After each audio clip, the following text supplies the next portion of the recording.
Olá, vestibulando! Você deve ter escutado falar sobre o novo acordo ortográfico da língua portuguesa. Vamos então conhecer quais são essas regras que estão tirando o teu sono. Vamos lá? No alfabeto, algumas letrinhas foram incorporadas a ele. O K, o W e o Y oficialmente estão agora no alfabeto da língua portuguesa e são utilizados como você já utilizava, em nomes próprios, Franklin, Kant, Byron, Kafka, utilizados com os símbolos, né, o símbolo do potássio, que é o K, o quilograma, o quilowatt, o watt. São algumas situações que você utiliza, normalmente são estrangeirismos incorporados na nossa língua, mas agora pertence ao alfabeto oficialmente. O trema na língua portuguesa. Normalmente não sabia como usar o trema. Agora você não precisa mais utilizar a trema, não existe mais trema na língua portuguesa, exceto em nomes próprios, como Miller, que é um U com o trema para fazer o som de Miller. Então, alguns sons, quando é nome próprio, você ainda utiliza trema. Fora isso, consequência, linguiça, linguística, não precisa mais de trema, né? Pode festejar. Mudaram algumas regras também da acentuação gráfica. Veja lá, quando você encontrar ditongos abertos, EI e OI, você não acentua mais quando for o caso de uma paroxítona. Veja o exemplo. Assembleia, plateia, ideia, colmeia, boleia, panaceia, boia, heróico. São casos que você não precisa mais acentuar. Eles são paroxítonas que têm esse ditongo aberto. Não acentua mais. Agora, se você tiver um ditongo aberto também, e ele não for uma paroxítona, for uma oxítona, continua acentuando. Herói, continua tendo acentuação. Chapéu, véu, céu, esses você não deixa de acentuar, ok? O hiato O e EE, esse encontro vocálico, não precisa mais de acentuação. Você lembra que você escrevia enjoo, dem, com acento circunflexo? Você não precisa mais disso. Veja lá, enjoo, vou, corou, perdoo, cou, mou e abençoo. São casos que você não precisa mais acentuar. Coloca simplesmente as duas letrinhas. Se você tiver também creem, dem, lem, vem, que você também colocava em vários momentos, você colocava também esse acento, não precisa mais colocar. E o acento diferencial da língua portuguesa, como é que ele ficou? Não existe mais esse acento diferencial para palavras homógrafas. O que isso quer dizer? Palavras que têm a mesma escrita e a mesma pronúncia. Então, por exemplo, você tinha para preposição e para verbo. Acentuava o para verbo, porque você tinha que diferenciar um do outro. Não precisa mais. Esse acento diferencial não existe mais. Pelo, polo ou polo, não precisa mais de acento diferencial. Agora, o verbo poder. Na terceira pessoa do pretérito perfeito do indicativo, pôde, você continua acentuando, porque você tem que diferenciar o pôde do pode. Ele não pôde ontem, esta manhã ele pode. Então você está fazendo a diferenciação entre um e outro, mantém-se esse acento. No verbo por, também se mantém o acento diferencial em relação à preposição por. Então cuidado, nesse caso você mantém o acento. Os verbos ter e vir continuam recebendo aquele acento circunflexo para mostrar que estão no plural. As meninas têm muitos livros. Esse tem que ter um acento diferencial. Esse acento diferencial você não precisa tirar. O verbo ter e vir na terceira pessoa do singular se mantém sem acentuação. Essa acentuação é para diferenciar o plural do singular. Agora, esses mesmos verbos têm as suas derivações. E aí a regra é a seguinte: quando estiver na terceira pessoa do singular, no presente do indicativo, você coloca acento agudo. Se estiver na terceira pessoa do plural, o acento é o circunflexo. Um pouquinho diferente dos verbos dos quais eles se derivam. Por exemplo, ele detém ou eles detêm. Quando é ele no singular, eu coloco o acento agudo.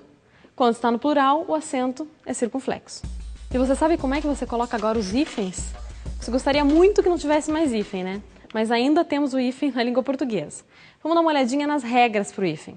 Veja, não é mais utilizado em palavras formadas de prefixos terminados em vogal, mais palavras iniciadas por R ou S. Então, se o prefixo termina numa vogal e a palavra na sequência for terminada em R ou S, você não usa mais o hífen. Agora, se o prefixo terminar em R, permanece o hífen se a palavra for iniciada pela mesma letra. Veja o exemplo.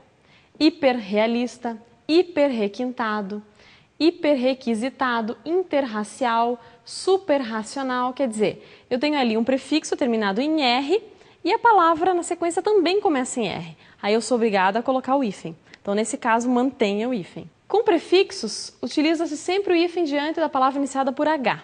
Então, veja, se a palavra na sequência começar com H, mantém-se o hífen. Veja lá. Anti-higiênico, co-herdeiro, macro-história, mini-hotel, proto-história. Então, assim, terminou, começou com H a próxima palavra, você vai colocar o hífen. Qual é a exceção? Sub-humano. Nesse caso, o humano perdeu o H. Então, sub-humano, você continua escrevendo sem hífen. Não se usa o hífen quando o prefixo termina em vogal, diferente da vogal que se inicia o segundo elemento. Então, o prefixo termina numa vogal que é diferente da vogal que inicia o próximo. Você não utiliza hífen mais. Você pode escrever sem hífen, veja lá.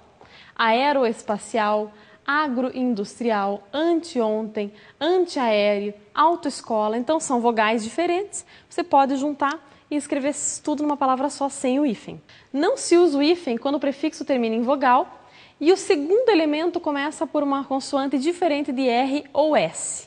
Veja lá. Anteprojeto, antipedagógico, autopeça, coprodução, geopolítica. Veja, o prefixo terminou numa vogal. E a palavra na sequência é uma consoante que não começa, que não é R ou S. Por isso você escreve sem o hífen. Não se usa o hífen quando o prefixo termina em vogal e o segundo elemento começa por R ou S. Nesses casos, você vai duplicar o R ou duplicar o S. Veja o exemplo. Antirrábico, antissocial, ultrassom. Veja então que eu repeti o R e o S. Antirrábico. Não precisa colocar o hífen, apenas repete a letra. Quando o prefixo termina por vogal e o elemento começar pela mesma vogal, você tem que utilizar o hífen. Veja o exemplo. Anti-inflamatório, auto-observação, contra-almirante. Então, o prefixo terminou numa vogal e a próxima palavra inicia com a mesma vogal. Preciso, então, utilizar o hífen. Quando o prefixo termina por uma consoante e o outro elemento começar pela mesma consoante, a mesma situação. Tem que colocar o hífen. Veja o exemplo. Hiperrequintado, interracial, interregional. Veja que o prefixo terminou lá em R, a palavra na sequência também inicia em R, eu sou obrigada a colocar o hífen. Assim fica bem fácil de lembrar. Não se usa hífen em hipermercado, intermunicipal, super interessante, super proteção. Nesses casos você não vai utilizar o hífen. Com o prefixo sub, usa-se hífen também diante de palavras iniciadas por R. Veja o exemplo. Sub-região, sub-raça, iniciou com R, coloca o hífen, ok? Com os prefixos circum e pan, usa o hífen diante da palavra iniciada por M, N ou vogal. Quer ver como? Circunnavegação, pan-americano.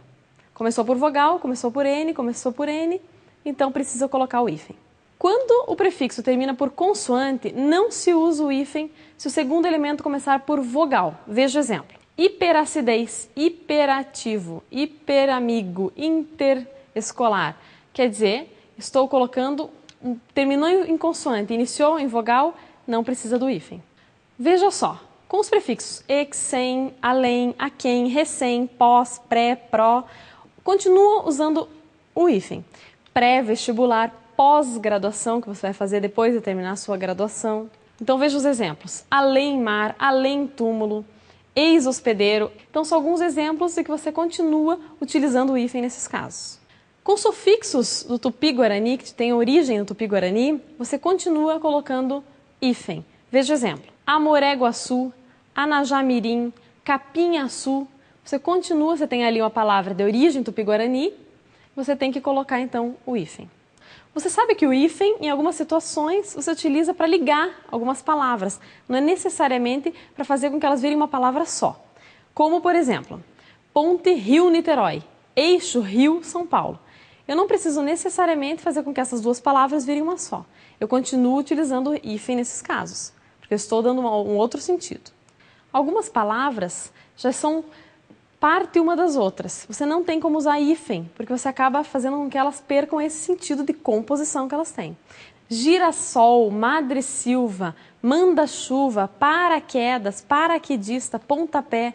Nesses casos, já é uma palavra só. Você não coloca hífen, você não está trabalhando com duas palavras diferentes. É uma só que já faz sentido de composição.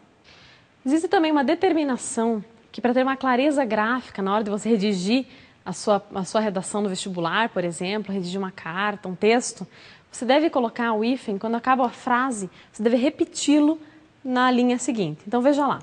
Na cidade conta-se que ele foi viajar. O diretor recebeu os ex-alunos. Acabou a linha no ex. Eu tenho que colocar o hífen e repetir o hífen na linha de baixo para colocar o alunos, para mostrar que existe uma clareza gráfica, que você sabe utilizar o hífen. Veja, a parte mais complexa dessa reforma ortográfica, sem dúvida, é o hífen. Mas o que você deve lembrar, assim, para que você, em alguns momentos, não tenha tanta dificuldade? Terminou em uma vogal. Começou na mesma vogal, tem que ter o hífen. Terminou numa consoante. Começou a próxima palavra na mesma consoante, coloca o hífen. Nos outros casos fica mais fácil. São algumas exceções que você deve estudar e outros casos que você termina em R e em S, você repete o R e o S para fazer uma palavra só sem utilizar o hífen. Ficou fácil, não? Simples, não?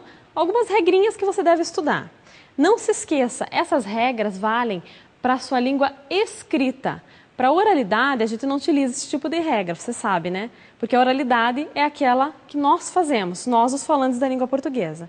Agora, para a sua escrita, utilize essas regras, estude e muita boa sorte para você nesse vestibular.